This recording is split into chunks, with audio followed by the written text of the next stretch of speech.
हरे कृष्णा, आपने एक मूवी देखी होगी और उसमें जीनत अमान एक हीरोइन है, एक्ट्रेस, और वो क्या कहती है, खूब नशे करती है, दुनिया भर के नशे करती है, नशे में झूमती है और एक ही बात कहती है कि मैं तो अपने माता पिता के मनोरंजन का परिणाम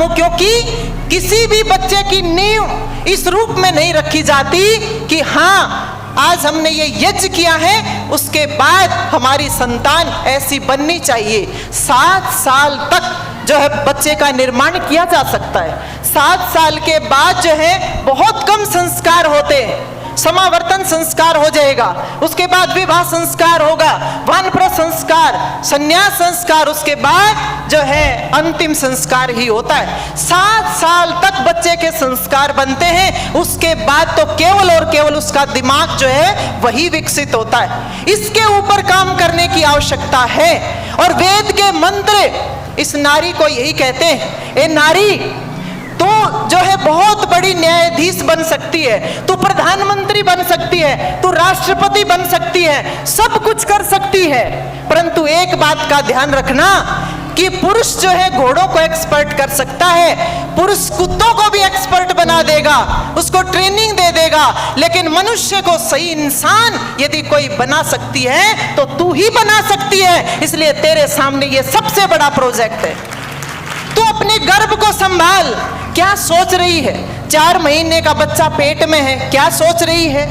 फैशन प्रस्ती में है, सामने टीवी है, मोबाइल है, तो कुछ भी अनाप शनाप खा रही है, खूब जो है इस प्रकार के नाच गाने सभी महफिलों में जा रही है, और फिर जो है 9 महीने का बच्चा विकास कैसा हो रहा है, क्या अनाप शनाप सोचती रहती है। हमें कई बार पूछते हैं गर्भवती महिलाओं से, बच्चा पेट में है आप क्या सोच रही हैं?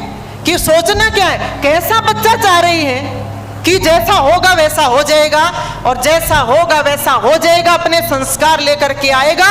और जब 10-11 साल का होता है तो क्या कहते हैं कि हमारे वश में नहीं आता। क्या करे, बच्चा मानता ही नहीं है, पहले से संभाला नहीं। अब जो है उनको ऋषि दयानंद बनाने की सोच रहे हैं, भगत सिंह बनाने की सोच रहे हैं, नहीं हो सकता, क्योंकि हम बच्चे को वातावरण इस प्रकार का दे नहीं रहे, वातावरण उसको पूरी तरह से दूषित मिल रहा है, और ये हमारे लिए सबसे बड़ी शर्म की बात है। औरों को हम कह सकते हैं, परंतु आर्य परिवारों में भी जब इस प्रकार के दूषित संस्कार बच्चों को मिलते हैं, ये हमारे लिए बहुत ही शोचनीय और चिंताजनक बात है कि हमें पता है लेकिन जानबूझकर भी उन चीजों को उपेक्षित किया जाएगा। तो वही बात होगी कि एक लड़की जब अपने घर में थी तो एक व्यक्ति जो है कथा सुनाता था, और कथा क्या थी, राम कृष्ण राम कृष्ण राम कृष्ण, ऐसा था। वो पूरी कथा सुनाता और आटा मांग करके और चला जाता। फिर वो अपनी ससुराल में चली गई, जैसे जैसे बड़ी हुई अपनी ससुराल में चली गई। ससुराल में गई तो वो ससुराल में भी पहुंच गया और वही कथा गा रहा, राम कृष्ण राम कृष्ण राम कृष्ण, और फिर आटा डलवाए और अपने घर चला जाए। उस लड़की ने उसको रोका, बोले रुको, बोले क्या बात हो गई? कि मैं छोटी सी बचपन में थी ना, तब से मैं तेरे को देख रही हूं, तब से यही राम कृष्ण की कहानी सुना करके आटा मांग लेते और अपने घर चले जाते हो। अगर ये राम कृष्ण ना होता तो तू तो भूखा ही मरता। तो राम कृष्ण के नाम पर जो है हम जो है ले करके नाम उसका हम खा रहे। अगर हमने ऋषि दयानंद के विचारों को आत्मसात नहीं किया तो केवल जो है हम उनके नाम को लेकर के ये अपने साथ बहुत बड़ा अन्याय करेंगे। क्यों नहीं हम उनके ग्रंथों को खंगाल करके अपने जीवन में उनको उतारते? क्यों नहीं उसको अपने आचरण का हिस्सा बनाते? ये सारी की सारी समस्याएं अपने आप दूर हो सकती हैं। नहीं तो आज का जो वातावरण है इतना जहरीला वातावरण बनता जा रहा है कि लड़की को शिक्षित किया जाए, ऋषि दयानंद सरस्वती ने कहा था, लेकिन आज शिक्षा के नाम पर उसको अक्षर ज्ञान दिया जाता है, और अक्षर ज्ञान सीख करके ना तो वो अपने चरित्र को बचा सकती है, ना वो बुद्धिमान है, और धर्म के नाम पर उसके पास कुछ भी नहीं है। ये जो है हाथों में लाल धागे बांध लेगी, पैरों में जो है ये काले डोरे बांध लेगी, गले में डोरे बांध लेगी और एक तरह से फैशन की चलती फिरती दुकान बन सकती है, लेकिन वो संस्कारी आज नहीं बन रही है। संस्कार कौन देगा? गुरुकुलों में भी संस्कार नहीं मिलेंगे, क्योंकि माँ बाप कैसी उसकी परवरिश उन्होंने की है, माँ ने कैसी परवरिश की है, और माँ के अंदर यदि वो चरित्रवान नहीं है, वो धार्मिक नहीं है, वो बुद्धिमान नहीं है, तो कैसे अपने बच्चे का निर्माण कर सकती है? माँ के अंदर ये गुण आने चाहिए। और आज इसी का दुष्परिणाम है। अक्षर ज्ञान केवल अहंकार बढ़ाता है। अहंकार आज सिर चढ़ करके बोलता आज की लड़कियों को, और उसके दुष्परिणाम आप समाज में देख रहे हैं। आए दिन तलाक के केस कितने ज्यादा बढ़ते जा रहे हैं। अब कोविड के टाइम आपने देखा होगा, कोविड के समय सबसे ज्यादा घरेलू हिंसाओं के केस मिले हैं, सबसे ज्यादा तलाक के केस मिले हैं। इसका कारण यही है कि जहां पति पत्नी के अंदर समर्पण का भाव होना चाहिए, अविश्वास जो है वो दिन प्रतिदिन बढ़ता जा रहा है। और 15 दिन में, 10 दिन में, 1 महीने में, 6 महीने में तलाक के ऊपर बात चली जाती है। तो ये केवल और केवल अक्षर ज्ञान के आधार पर हम अपनी बच्चियों को कभी भी सशक्त नहीं कर सकते। सशक्तिकरण के नाम पर वो अच्छी नौकरी पा लेगी, अच्छा पैसा कमा लेगी, अच्छे कपड़े पहन लेगी, अच्छे खा पी लेगी, और क्या मन की मर्जी जहां घूम लेगी। केवल सशक्तिकरण के नाम पर आज यही लड़कियों के अंदर, महिलाओं के अंदर दिख रहा है। परंतु जब तक उसके अंदर धर्म की शिक्षा नहीं होगी और अपने बच्चे को धार्मिक नहीं बना सकती, आध्यात्मिक नहीं बना सकती, अध्यात्म की शक्ति ही व्यक्ति के आत्मबल को बढ़ाती है।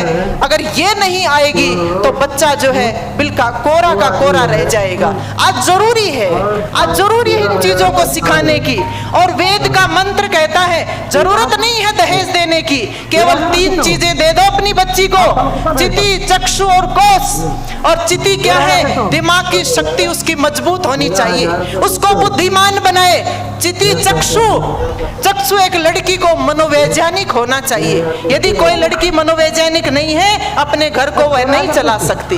तीसरी बात आती है कोष, की लड़की को पूरी जानकारी होनी चाहिए, अर्थशास्त्र की भी जानकारी होनी चाहिए, पाक शास्त्र की भी जानकारी होनी चाहिए कि किस प्रकार से जो है धन कमाया जाता है।